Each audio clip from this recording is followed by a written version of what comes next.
My name is Sabeen Mahmud. I was born and raised in Karachi, and my background has been in design and technology, self-taught pretty much. But in 2006, I started thinking about doing something in development, and I really struggled at school, and I wanted to create a community space for alternative education. I wanted to create a platform for emerging talent, and to have a space where people could come together, get to know new people, around, and make friends, and with people around shared interests. So finally, in 2007, I set up PeaceNiche, which is a non-profit that works across the liberal arts. So we run a cafe, a bookshop, an art gallery, and a multi-purpose performance space. And on any given day when you walk in, there might be stand-up comedy, there could be theatre, dance, film screenings, talks on contested issues, hackathons. We do basically whatever we can get away with. So it's really exciting work. Met tons of interesting people, forged new alliances, lots of indie musicians come and perform, a lot of alternative films get screened. It's great fun. Challenging work, but it's exciting. The city that I come from, which is Karachi, is it has the dubious honor of being termed as one of the world's most dangerous megacities. It's racked by crime. We do suffer from a lack of infrastructure. We don't really have an enabling environment where creative people can actually flourish. So I think people of my generation are now beginning to see it as our responsibility to kind of create spaces and platforms for interesting things to happen. But day to day, there's a lot of violence. There are again infrastructure issues in terms of electricity breakdowns, access to information. Having said that, there's still a great deal of buzz. There's a lot of buzz around social entrepreneurship, technology. People are finding ways, despite the gloom and doom around Pakistan, to actually forge ahead and do interesting things. Asia 21 leaders and the India-Pakistan Fellowship group are young leaders running their own businesses or doing exciting work in film, in politics, in business. And I think just actually putting your head down and working hard and believing that there is an impact you can make is a big deal in Pakistan. And I think one of the most important roles that they're playing is as being mentors to other. Eventually, others will become leaders, but you actually have to shine a light and you have to provide direction and you have to make the time to talk to other young people and share your journey and provide encouragement and support.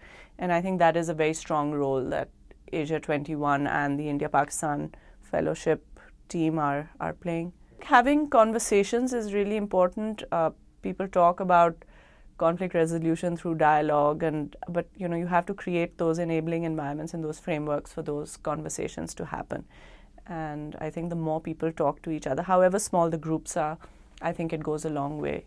I love the way the the India-Pakistan Fellowship sessions were formatted. I think they led to some very interesting conversations. I hadn't been part of a roundtable like that before. And, people might say, what's the point of people getting together in a room for 2 days? But I think these things do go a long way because you get the opportunity to make new friends. And there is great value in that. You share a meal with someone, you understand a little bit, you get a little bit of an insight into their culture, how that particular individual thinks about contentious issues. And you get an opportunity to talk, and there is, I think, great meaning in that. And so I would just say that one should not undermine the value and importance and significance of a conversation over a meal. If Asia society can enable even that much, it's fantastic. And we should then do what we can to keep those relationships alive by communicating and trying to meet again. The India-Pakistan Fellowship, I think, being forced to respond to big issues, to acknowledge that they exist, but then to also say, okay, what can we as young leaders do to create a new kind of conversation. I think being challenged and being able to talk about some of those things was really helpful. It was really, really fulfilling, challenging, difficult sometimes, but very fulfilling to work on a year-long project with a group of people across the border.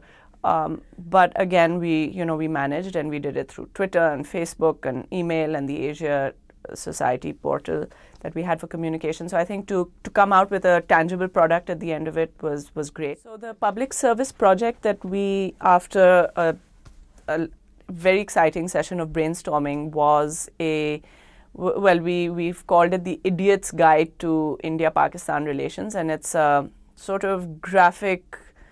It's not a novel, it's not a narrative, but it's a graphic booklet of some of the most basic issues about India and Pakistan's relationship that we've addressed in a 101 style. So we had a lot of fun working on it, because we split up the responsibilities across the group, and somebody did illustrations, and somebody worked on content, and someone edited, and hopefully it will bust some myths about the India-Pakistan dynamic. And it also talks about the cost of war, the impact that it has on the people of both countries, and it's done in a fun kind of tongue-in-cheek style, and hopefully people will enjoy reading it.